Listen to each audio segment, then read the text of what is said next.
अच्छा, हमारे साथ गोवा के एक दिग्गज नेता जुड़ रहे हैं इस वक्त। गोवा के पूर्व मुख्यमंत्री और एक बार फिर से मुख्यमंत्री बनने के दावेदार कांग्रेस पार्टी के वरिष्ठ नेता दिगंबर कामत हमारे साथ हैं। दिगंबर जी, बहुत नमस्कार और स्वागत है आपका इंडिया टीवी पर। ओपिनियन पोल की हम बात कर रहे हैं गोवा के, और नॉर्थ गोवा में बराबर किसी टक्कर आपकी और बीजेपी के बीच में लग रही है। आप तो खुद जमीन पर घूम रहे हैं। गोवा की जनता का मूड आपके अनुसार क्या है? और जो लोग सोच रहे हैं कि गोवा में इस बार फ्रैक्चर्ड मैंडेट भी आ सकता है, उस गुंजाइश पर क्या कहेंगे?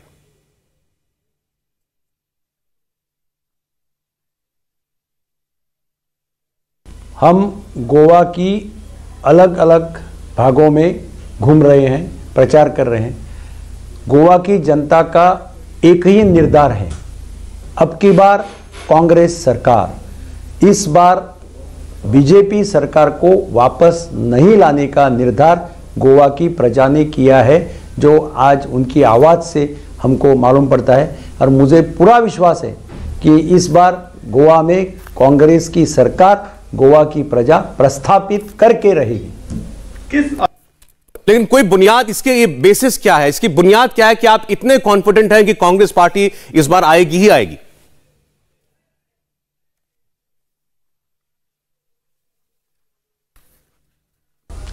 इस सरकार ने जो कर्म किए हैं 10 साल में, इस कर्म का हिसाब, अपने कर्मों का हिसाब इनको चुकाना पड़ेगा। आप पूछेंगे उन्होंने क्या कर्म किए हैं? इन्होंने क्या कर्म करने का छोड़े हैं? सबसे पहले 2012 में जब ये सरकार सत्ता में आई थी, तब इन्होंने लोगों से वादा किया था कि पेट्रोल 60 रुपया में देंगे, गैस सिलेंडर 400-450 रुपया में देंगे, चाहे देश में कितने भी रेट बढ़ जाए। आज पेट्रोल बढ़ गया 100 रुपये के ऊपर है और गैस सिलेंडर 1000 के करीब है। कहाँ गए ये वादे? झूठे वादे करके सत्ता में आई थी सरकार, लोगों को आज मालूम पड़ रहा है। अनएम्प्लॉयमेंट अलाउंस 4000 महीने का देने का वादा किया था एजुकेटेड अनएम्प्लॉयड के लोगों के साथ। एक नया पैसा बच्चों को नहीं दिया, एजुकेटेड लोगों को नहीं दिया, सिर्फ फॉर्म भर के लिया लोगों से। तो लोग बोलते हैं इनको आने दो, हम इनसे हिसाब मांगेंगे। क्या किधर गया वो 4000? किधर गए गैस सिलेंडर के डिफरेंसेस? तो ये जो काम उन्होंने किया है, और आज गए 5 साल में जो नया माहौल जो बना है, यहाँ 3 लीनियर प्रोजेक्ट्स लाने का कोशिश कर रहे हैं, गोवा को कोयले का हब बनाने की कोशिश कर रहे हैं, लोगों के आरोग्य से खेल रहे हैं। Health is wealth is the new Mantra for any country, any state. लेकिन यहाँ क्या हो रहा है? कोविड का इतना मिसमैनेजमेंट किया गया कि 15 लाख पॉपुलेशन है, 3500 लोग मृत्यु पड़ गए, उनको मृत्यु हो गई, हमको छोड़ के चले गए। 300 लोग ऑक्सीजन नहीं मिलने के कारण मर गए। ये तो हत्या है। 300 लोगों की सरकार ने हत्या की है। ऑक्सीजन सप्लाई करना अपने हॉस्पिटल में सरकार का कर्म रहता है, सरकार का काम रहता है। अच्छा, सरकार का काम है कि लोगों की हेल्थ का पूरी तरह से अपनी ये देखना। ये तमाम मुद्दे हैं, आपने ठीक कहा। हमारे सर्वे में भी कई बातें आई हैं जिनका जिक्र आपने किया। अब 2017 की लेकिन बात करें तो तब भी आपको ज्यादा सीटें मिली थी कामत साहब, सरकार आप नहीं बना पाए, और उसकी वजह थी आपकी पॉलिटिकल रिएक्शन में हुई देरी, जिससे पल भर में सारे हालात बदल गए थे। तो ऐसा कोई ब्लंडर आपकी तरफ से इस बार नहीं होगा, इसकी क्या गारंटी है?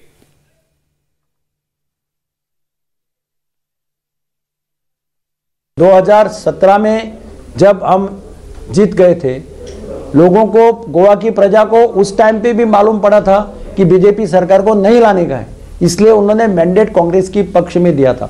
हमारे 17 + 1 18 एमएलए चुन के आए थे, हम 9 से 18 पे पहुंचे थे, और बीजेपी 21 से 13 पे पहुंची थी।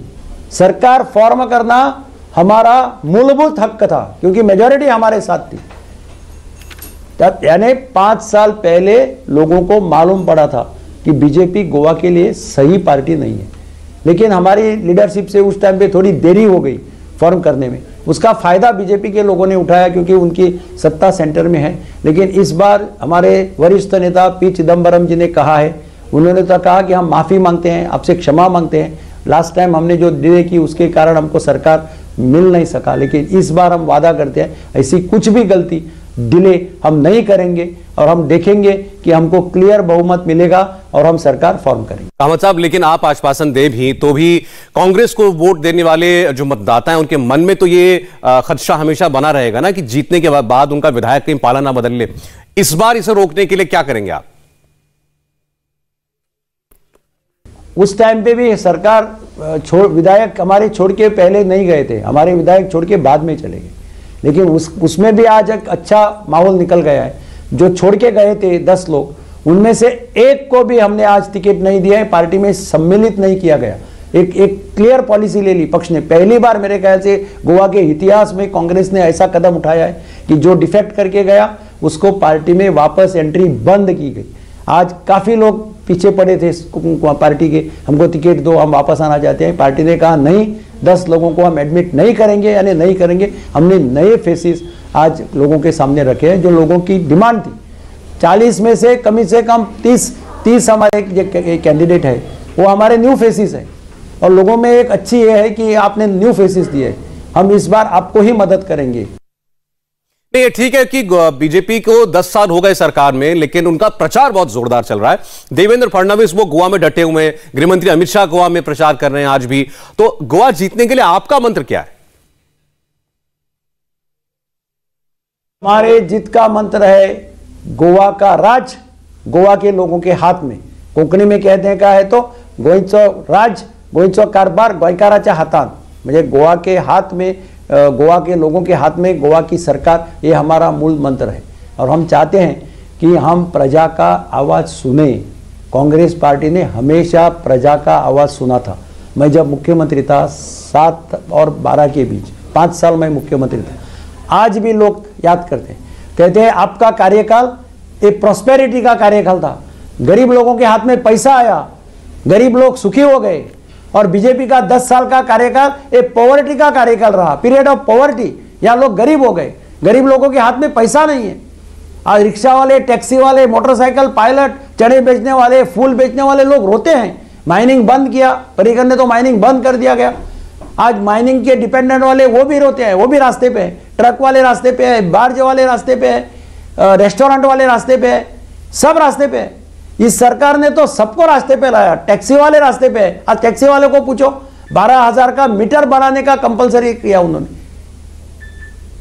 फ्रीडम फाइटर के लड़के बेटे बेटियां वो रास्ते पे है। 60 साल का स्वतंत्रता का साल मना रहे हैं हम, 60 साल हो गए हमको स्वतंत्र होके, लेकिन फ्रीडम फाइटर्स के बच्चों को आज तक जॉब नहीं दिया इस सरकार ने।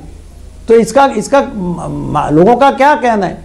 ये जो अनरेस्ट है, अभी कुछ दिन पहले आंगनवाड़ी के वर्कर्स और हेल्पर्स मुख्यमंत्री के बंगले के सामने रात भर तैयार थे वहां ठहरने के लिए, एक सबको रास्ते पे लाके छोड़ दिया। दिगंबर जी, आप गोवा में लगातार घूम रहे हैं और आप मुख्यमंत्री रहे हैं, सीधे सीधे पूछें, आप लोगों की नब्ज पर जब उंगली रखते हैं तो क्या पता चलता है? हम प्रजा के ऊपर छोड़ रहे हैं। प्रजा चाहती है कि कांग्रेस की सरकार वापस आए। हम जब घूमते हैं, पीपल्स पल्स हमको मालूम पड़ता है। लोग मुझे हाथ मिला, मैं एयरपोर्ट पे उतरा तो सब टैक्सी वाले आके मुझे हाथ देते हैं, साहब आ जाओ, गोवा को बचाओ, नहीं तो गोवा खत्म हो जाएगा। हमको श्वास लेने को नहीं मिलेगा, हमको कोयले का ये लेना पड़ेगा, धुआं लेना पड़ेगा अंदर, ऐसा लोगों का कहना है। हमको मुक्ति दिलाओ इससे। और इसीलिए मुझे गारंटी है कि इस बार लोग वो टीएमसी के चक्कर में नहीं पड़ेंगे, आम आदमी के चक्कर में नहीं पड़ेंगे और कांग्रेस के पीछे खड़े होंगे, कांग्रेस का राज वापस लाएंगे। बहुत बहुत शुक्रिया आपका हमारे साथ जुड़ने के लिए। इंडिया टीवी हर वक्त हर जगह डाउनलोड करने के लिए सर्च करें India TV news Google play store या ऐप स्टोर पर।